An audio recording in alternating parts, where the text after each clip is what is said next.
You ever witness someone sign their own downfall with a single flick of the pen? Because that's exactly how it started, right there in that stifling courtroom, with Richard Peterson leaning back in his fancy suit, smirking as he scrawled his name across our divorce papers like he was autographing some fan's poster.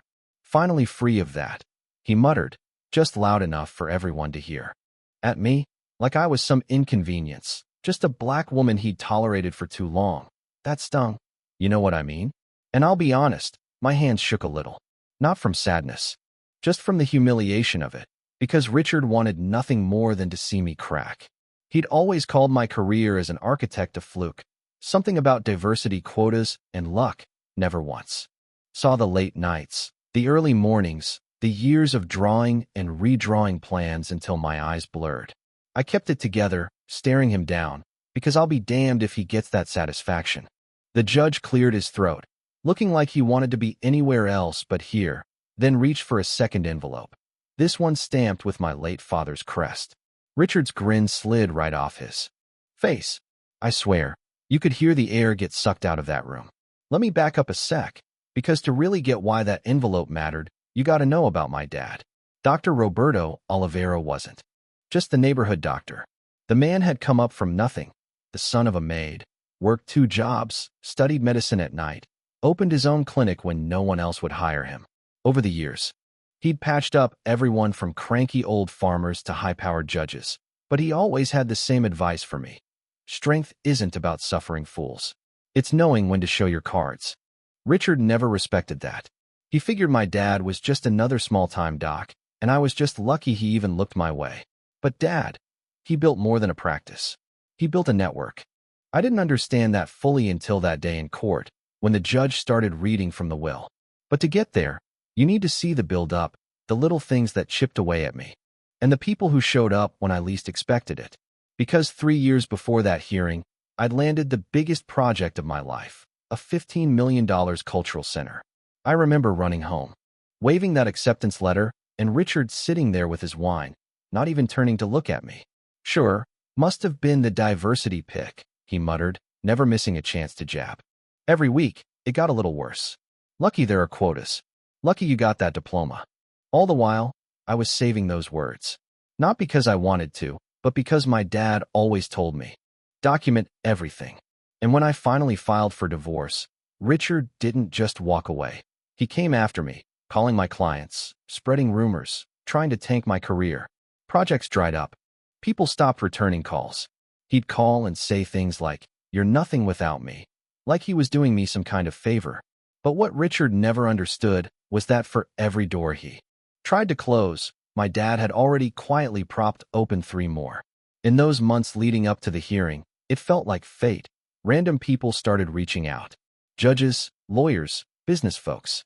"Your father always spoke highly of you," they'd say. I'd get a coffee with a city official who owed Dad a favor, or an old patient whose son I didn't even know. One day, I got a call from Helena Vasquez, a criminal lawyer who owed her life to Dad after he caught her heart attack just in time. She became my guardian angel, digging through every text, every voicemail, every slander Richard flung at me. "You know what he's doing is criminal, right?" she said, laying out my case file like a general preparing for battle. Defamation, malicious interference, racial discrimination, we're going to hit him where it hurts. And suddenly, Richard's web started to unravel. Turns out, my dad hadn't just been kind, he'd been careful. He'd kept records. Every insult, every threat, every attempt to sabotage me professionally was cataloged, complete with witnesses and timestamps. Dad had built a fortress out of good deeds, and now that fortress was sheltering me. Here's the twist. While Richard doubled down, bragging to his circle about putting the black woman in her place, those very people were the ones whispering in the judge's ear, forwarding contracts my way, quietly rooting for my comeback. And then Helena found something even bigger. Fake diplomas. Phony certifications. Richard had built his whole career on lies, while trying to tear mine down. Because of my color. You can see where this is headed, right? The day of the hearing, Richard swaggered in with the city's priciest lawyers, thinking he'd mop the floor with me. The judge started, reading my dad's letter. "To my beloved daughter, I leave not only my estate, but the protection of every friend and every life I touched. I have documented every injustice, every act of cruelty, every lie. The judge pulled out a thick file, recordings, financial statements, proof of fraud, even emails of Richard bragging about his scams. Richard went pale as a ghost. "This is a setup," he screamed. But Helena was ready. "Your Honor, here's evidence of degree fraud, tax evasion, racial harassment." As if on cue, Prosecutor Daniel Santos walked in with two investigators. "Mr. Peterson, you're under arrest for fraud and racial defamation." Richard sputtered about his influence and his rights, but by then, even his lawyer looked embarrassed. The judge slammed down the gavel, awarding me everything. As they cuffed Richard, I finally looked him in the eye and said, "My father always told me, the truth speaks for itself." And as I walked out of that courtroom, I felt lighter than I had in years. The city, which once doubted me, now lined up for my work. The cultural center I designed became the pride of our neighborhood. Business poured in, not out of pity, but respect. And every time someone tried to call me a diversity hire, I'd smile, knowing my portfolio spoke louder than any insult. Richard? Last I heard, he was working at a used car lot. The exclusive clubs he worshipped wouldn't even let him through the door. His friends vanished the minute the scandal broke, and he became a cautionary tale, a man who tried to crush a black woman, only to expose his own weakness to the world. Now, every year I hand out scholarships in my father's name, helping young architects who look like me get a fair shot. At the foundation's opening, I said, "We're not here for handouts. We're here to build excellence no one can ignore." Some nights, I look at Dad's photo and whisper, "You were right. Strength isn't about suffering quietly. It's about standing up, showing who you are, and letting your work silence every doubter." So tell me, have you ever been underestimated or pushed aside? Did you fight back, or let someone else write your story? Drop your thoughts in the comments. I want to hear your wins and your battles. And hey, if this hit home, smash that like, hit subscribe, and stick around. We're not done telling stories. Where justice wins and arrogance loses. Some people think that once you win a fight like that, life just smooths out. Doors swing open, the world apologizes, and every morning feels like sunrise over a calm lake. Yeah, that's not how it went, not for me.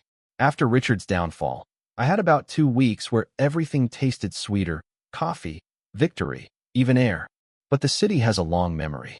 And some folks don't let go of old grudges, especially when a black woman rises higher than they ever imagined. My phone kept buzzing with opportunities, some real, some traps. The board of the new Cultural Center asked me to present at their gala. My foundation got coverage in the state news, and young architects, mostly women of color, started seeking me out for advice, hope, or just proof that you could beat the system and not come out bitter. But that's when the real test started, you know? When you have to prove you belong at the table, not just as a guest, but as the host. Let me paint a picture. 6 months after Richard's arrest, I'm sitting in my new office, sun pouring in through floor-to-ceiling windows, blueprints everywhere, the distant noise of construction crews outside. Feels like the future, right? Except every day, there's some little test, a subtle challenge, a client forgetting to include me in meetings, a supplier questioning my choices, even a few city officials side-eyeing my contracts, like they're waiting for me to mess up. The difference now? I had backup, my own team, Helena's sharp legal mind, and a community quietly rooting for me to win. One afternoon, I got a call that stopped me in my tracks. Nathaniel Grant, a legendary architect and, honestly, someone I always saw as a competitor. He was famous for brutal honesty and never sugarcoating anything.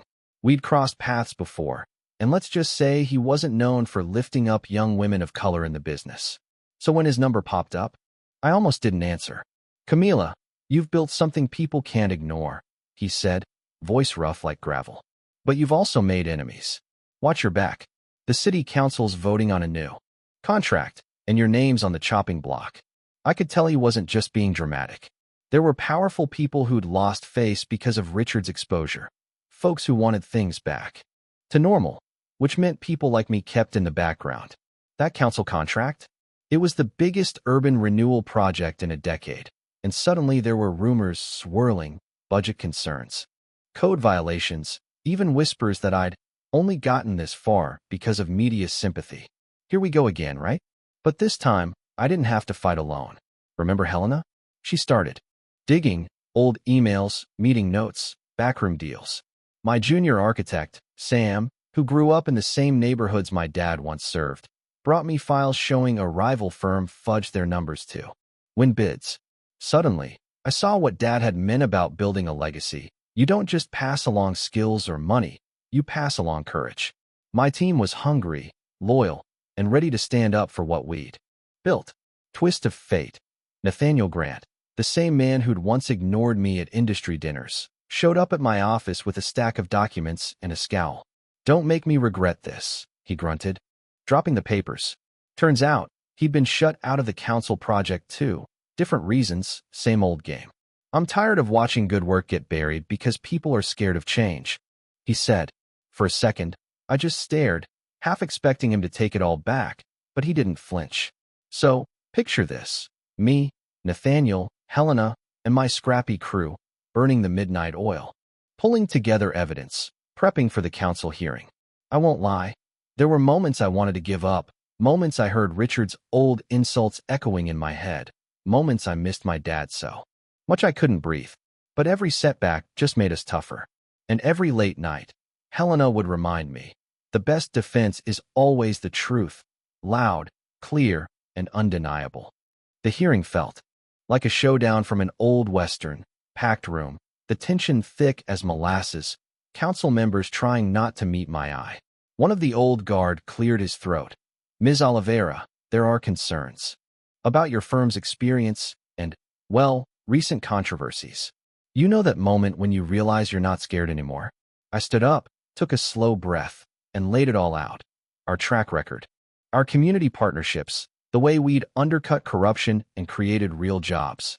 Then Nathaniel, of all people, spoke up, testifying to our work ethic and vision. You could feel the room shifting, old assumptions cracking. By the end, the council had no choice but to vote our way, unanimous. Yeah, that happened. Walking out, it hit me. Sometimes, the people who fight you hardest end up fighting beside you, if you stand your ground long enough. Nathaniel shook my hand, and in that moment, all the years of cold stares and closed doors felt worth it. "You earned this," he said. "Don't stop." Since then, the firm's grown faster than I ever dreamed.